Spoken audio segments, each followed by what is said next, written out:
ಸಿದಿಯೋ ನಾನೇ ಎಂಬ ಭಾವ ನಾಶವಾಯಿತು, ನೀನೇ ಎಂಬ ನೀತಿ ನಿಜವಾಯಿತು. ಹೇ ಕೃಷ್ಣ ಹೇ ಕೃಷ್ಣ ಹೇ ಶ್ರೀ ಕೃಷ್ಣ.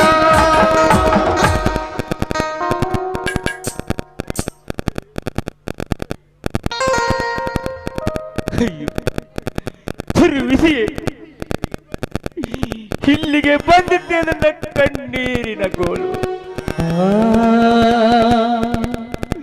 ನನ್ನ ಮಗನಿಗೆ ಎಷ್ಟೇ ಕಷ್ಟ ಬಂದರು ಮನೆಯನ್ನೆಲ್ಲ ಒಡೆಯಬಾರದಂತ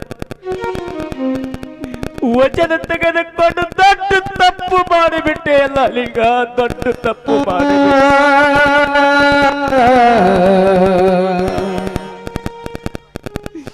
ಆಸ್ತಿಯೆಲ್ಲ ತನ್ನದಾಯಿತು ಎಂದು ಆ ಕೊಪ್ಪಿನಿಂದ ನನ್ನ ಸೊಸೆ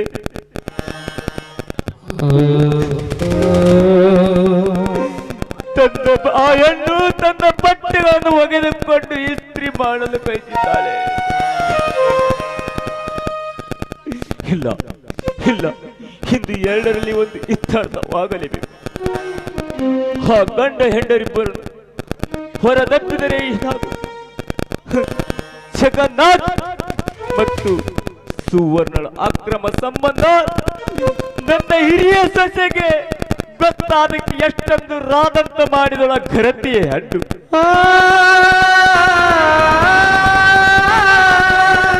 ರಾಮಜ್ಜ, ಹೀಗೇಕೆ ಮಾತನಾಡುವೆ? ತಿಳಿಯೋನಾದ ನೀನೇ ಈ ರೀತಿ ಮಾತನಾಡಿದರೆ ಮುಂದೆ ಈ ಪ್ರಪಂಚದಲ್ಲಿ ಎಲ್ಲರೂ ಹೀಗೆ ತಮ್ಮ ಸೊಸೆಯಂದರೆ ಹೀಗೆ ಮಾತನಾಡುತ್ತಾರೆ.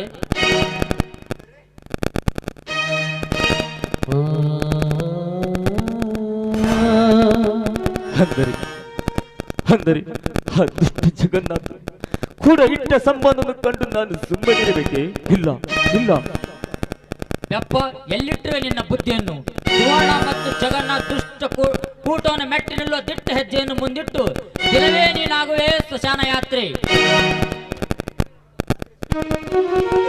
ಅಂದರೆ ಸುಮ್ಮನಿರಬೇಕೆ? ಹೌದು, ಸುಮ್ಮನೆತ್ತಿ ಮೌನ ಲಕ್ಷಣಂ. ಈಗ ಮನೆ ನಿನ್ನದಲ್ಲ ಸುನಿಲ್.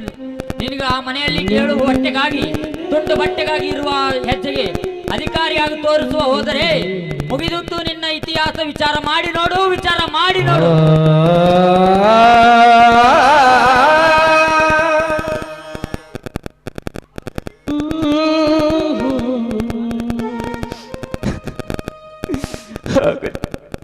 ಸಕಲವೂ ದೈವ ವಿಚ್ಛ ನನಗೆ ವಹಿಸಿದಂತೆ ಕೆಲಸ ಮಾಡಿ ಈ ಮೂರನೇ ಸಂತೆಗೆ ಬಂದ.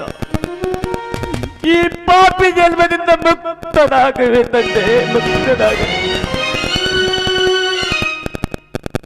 ಕೈಲಾದಷ್ಟು ಕೆಲಸ ಮಾಡಿ ಇಲ್ಲೇ ಇದ್ದರಾಯ್ತು.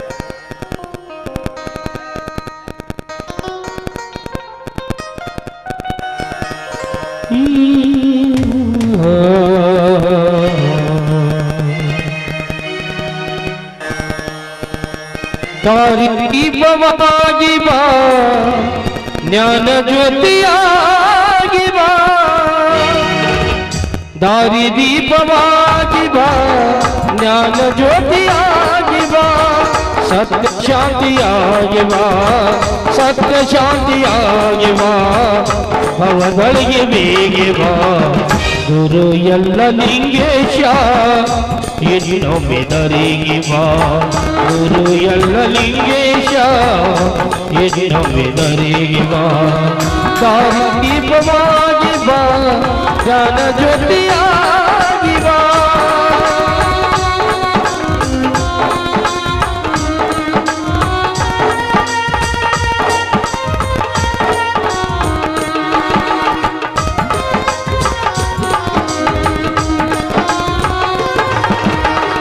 ಅಂಧಕಾರ ಮುಗಿಸಿದೆ, ದಾರಿ ಕಾಣದಾಗಿದೆ.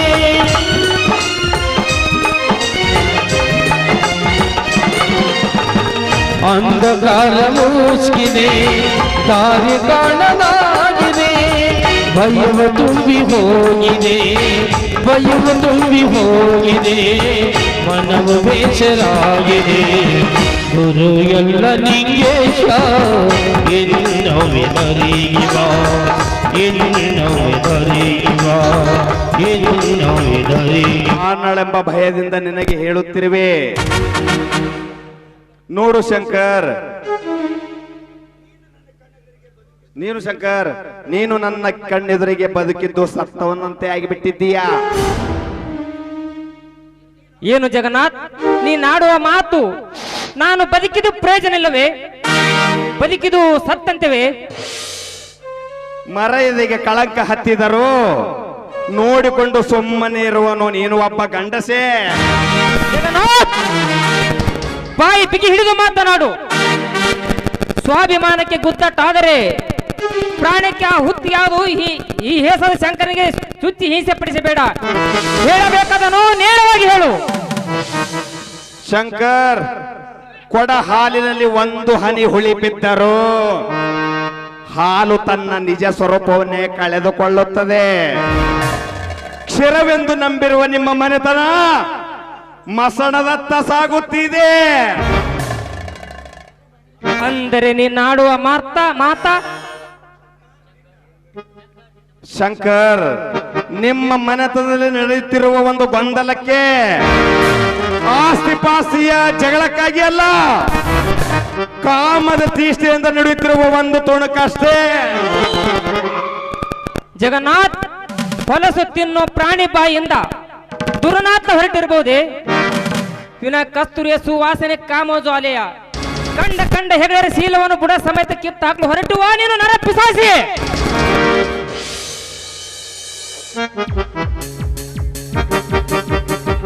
ಶಂಕರ್, ಎಷ್ಟೊಂದು ಒತ್ತಡತನದಿಂದ ಹೆಂಡತಿಯ ದೇಹ ಲಗ್ಯವನ್ನು ಮತ್ತೊಬ್ಬರಿಗೂ ಕೊಟ್ಟು ಬದುಕುತ್ತಿರುವ ನೀನೊಬ್ಬ ಗಂಡಸೆ.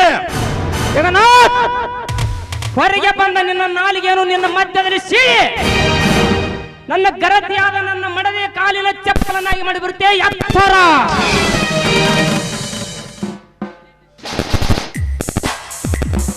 ಭಲೆ ಮೆಚ್ಚಿದ ಶಂಕರ್, ಭಲೆ. ನಿನ್ನ ಹೆಂಡತಿಯ ಮೇಲಿಟ್ಟಿರುವ ಪ್ರೀತಿಗೆ ಗರತಿ ಸಾಧ್ವಿ ಅನುಸೇಳಪಟ್ಟ ಕಟ್ಟಿಗೆ ಹೊರೆ ಹೊತ್ತು ನಿನ್ನ ಹೆಂಡತಿ ಮತ್ತು ನಿನ್ನ ತಮ್ಮನನ್ನು ಸಾಕುತ್ತಿರುವ ನಿನ್ನ ಮಂಕು ಬುದ್ಧಿಗೆ ಏನೆನ್ನಬೇಕೋ ನನಗೆ ತಿಳಿಯದಾಗಿದೆ. ಜಗನ್ನಾಥ್, ನಾಯಿ ಹೇಸಿಗೆ ತಿನ್ನುತ್ತದೆ ಎಂದು ತಿಳಿದು ಪಂಜರದಲ್ಲಿ ಗಿಳಿ ಎಂದಿಗೂ ಹೇಸಿಗೆ ತಿನ್ನಲಾರದು. ಶಂಕರ್, ನಿನಗೆ ಎಷ್ಟು ಹೇಳಿದ್ರು ಸತ್ಯ ನಿನಗೆ ತೆರೆಗೆ ಹತ್ತುವುದಿಲ್ಲ. ಯಾವಾಗಲೂ ಸತ್ಯ ಕಹಿಯಾಗೇ ಇರುತ್ತದೆ. ಏಕೆ ಜಗನ್ನಾಥ್, ಮಾತನ್ನು ಅರ್ಧದಲ್ಲಿ ನಿಲ್ಲಿಸಿ ನನ್ನನ್ನು ಕಷ್ಟಕ್ಕೆ ಗುರಿಪಡಿಸಬೇಡ. ಹೇಳಬೇಕಾದನು ನೇರವಾಗಿ ಹೇಳು.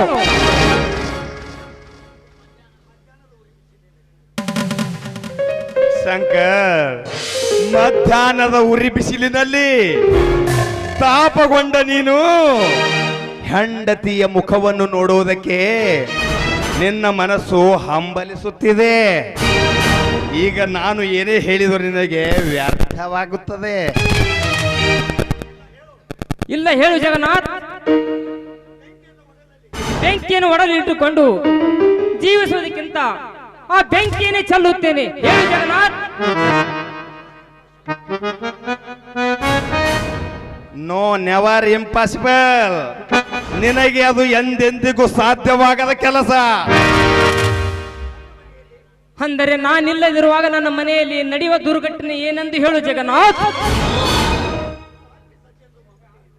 ಶಂಕರ್, ಸಾಧ್ವಿ ಸತಿ ಎಂದು ಮಮತೆಯಿಂದ ನೀನು ನಂಬಿರುವ ನಿನ್ನ ಹೆಂಡತಿ ಮಗನ ಸಮಾನಾದ ನಿನ್ನ ತಮ್ಮ ಬಸವರಾಜನ ಜೊತೆಗೂಡಿ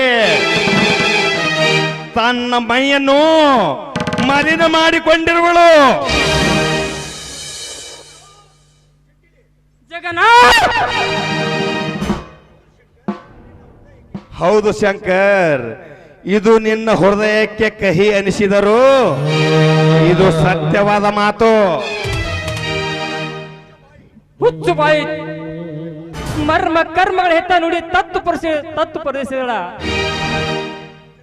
ಜಗನ್ನಾಥ್ ತನ್ನ ಶೀಲವನ್ನೇ ರಕ್ಷಕವಾಗಿ ಪತಿ ಭಕ್ತಿಯನ್ನೇ ತನ್ನ ದೈವಿ ಎಂದು ತಿಳಿದು ನನ್ನ ಹೆಂಡತಿ ಅಣ್ಣನೇ ಎಂಬ ನುಡಿಯುವ ವೇದವಾಕ್ಯ ಅಂತೆ ಶಿರಬಾಗಿ ನಡೆಯುವ ನನ್ನ ತಮ್ಮನ ಮೇಲೆ ಇಲ್ಲ ಸಲದ ವಿಷ ಬೀಜಗಳನ್ನು ಬಿತ್ತಿ ಬೇರೆಯವ ನೀನು ಮನುಷ್ಯನೇ ಅಲ್ಲ.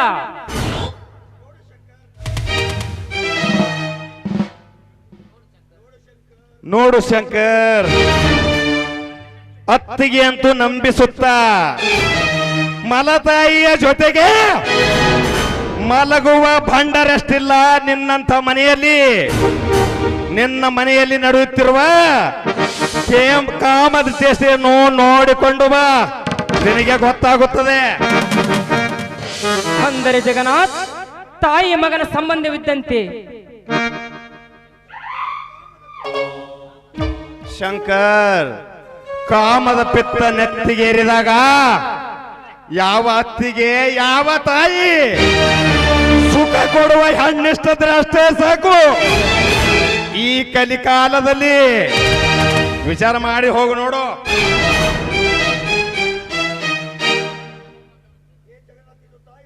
ಲೇ ಜಗನ್ನಾಥ್, ಇದು ತಾಯಿ ಮಗನ ಸಂಬಂಧವಿದ್ದಂತೆ.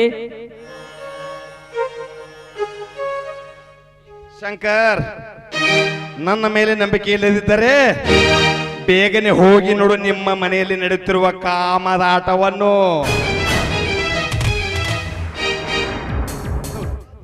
ಇವನು ಹೇಳುವ ಮಾತು ಸತ್ಯ ಇರಬಹುದು, ಇಲ್ಲ ಇವನೇ ಸಾವಿತ್ರಿಯ ಮೇಲೆ ಕಣ್ಣು ಹಾಕಿ ಕಾರ್ಯ ನೆರವೇರಲೆಂದು ಈ ರೀತಿ ಕತೆ ಕಟ್ಟಿರಬಹುದು.